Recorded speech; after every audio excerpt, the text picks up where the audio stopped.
Hola!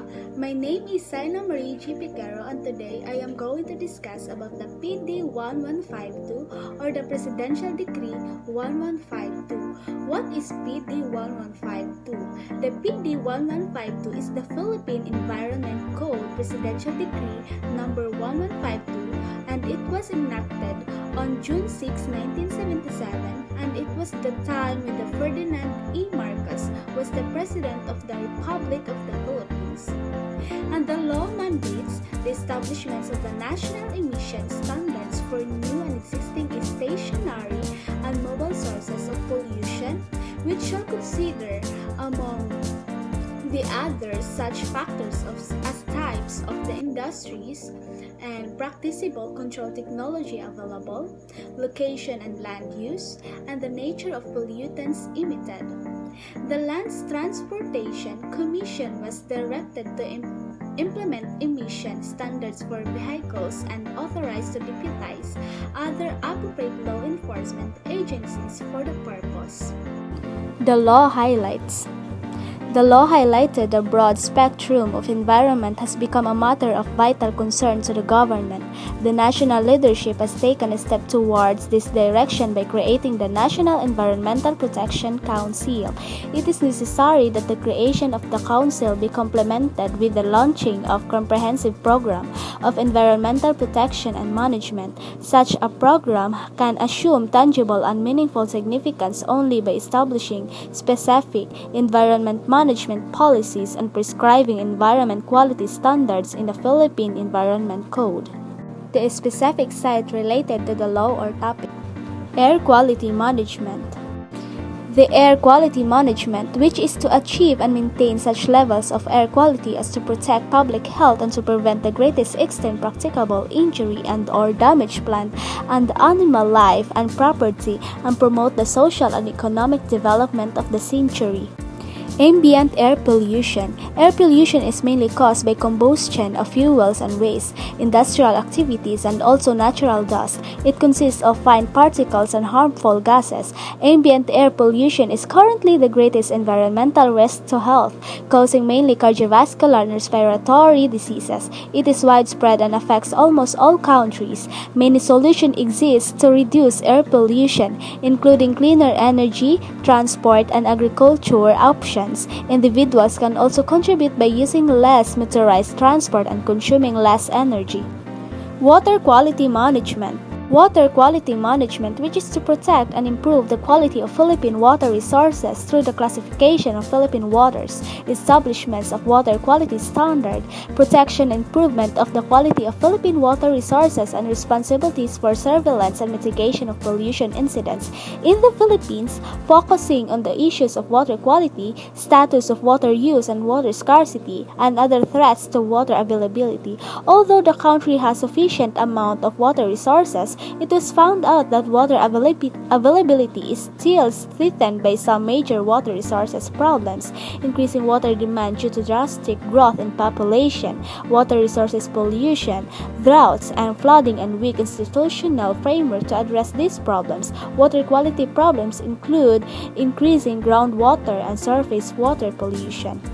And next is land use management, which is to provide a rational, orderly, and efficient acquisition, utilization, and disposition of land resources in order to derive therefrom maximum benefits and encourage the prudent use and conservation of land resources in order to prevent an imbalance between the nation's needs and such resources. Land is the basis for livelihoods. It requires fair and transparent management to allow equal participation and sustainable use. Land use planning is the mechanism to allow this kind of resource management and the reconciliation of diverging interests. It lays the foundation for controlled urban and rural development. In the Philippines, land use planning is hierarchically structured and most activities take place at the sub-national, particularly at the provincial and municipal level.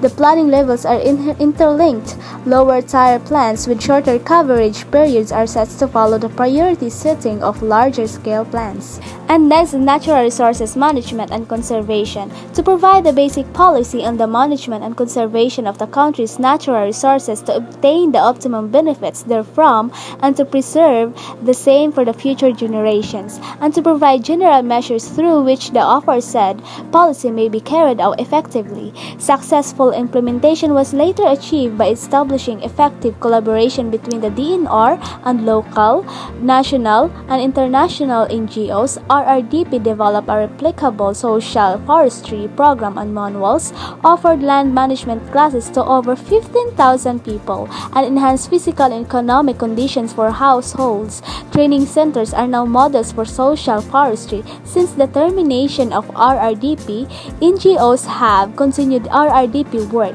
Some groups have continued efforts without NGO interventions.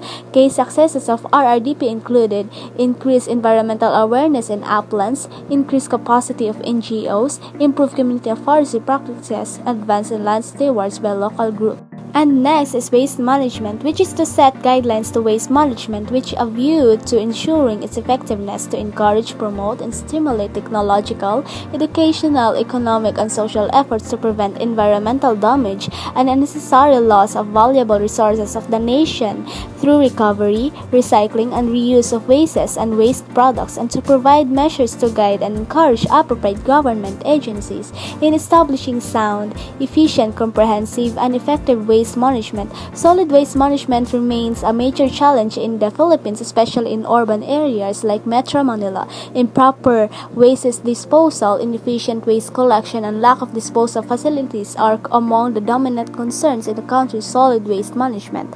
Unless these are addressed, the waste generated from various sources will continually lead to health hazards and serious environmental impacts such as ground and surface water contamination, flooding, air pollution, and spread of diseases. The Metro Manila generates over 10,000 tons of waste every day, and this is expected to double by 2030. A sizable proportion of the refuse is openly burned, further worsening the quality of the city's already heavily polluted air, or dumped in rivers, creeks, and Manila bays. And next is the miscellaneous provisions, in which Section 52, Population Environment Balance, in the assessment of development projects, the National Environmental Protection Council, hereinafter referred to in this title as the Council, shall take into consideration their effect on population with a view to achieving a rational and orderly balance between man and his environment.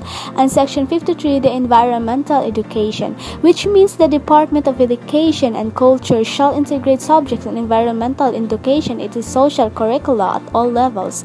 It shall also endeavor to conduct special community education emphasizing the relationships of man-nature as well as environmental sanitation and practices. The Council on other government agencies implementing environmental protection laws in coordination with public information agencies of the government shall undertake public information activities for the purpose of stimulating awareness and encouraging involvement in environmental protection. The Section 60 government offices performing environmental protection functions. Government agencies vested by law to exercise environmental management powers shall continue to function as such within their respective jurisdictions. The Council may, however, in the exercise of its powers and functions under Presidential Decree No. 1121, inquire into any action or issue of environmental significance. PD 1152 was successful in a way that they provided a comprehensive program of environmental protection and management. They established a code specific only for environment management policies and prescribes environmental quality standards.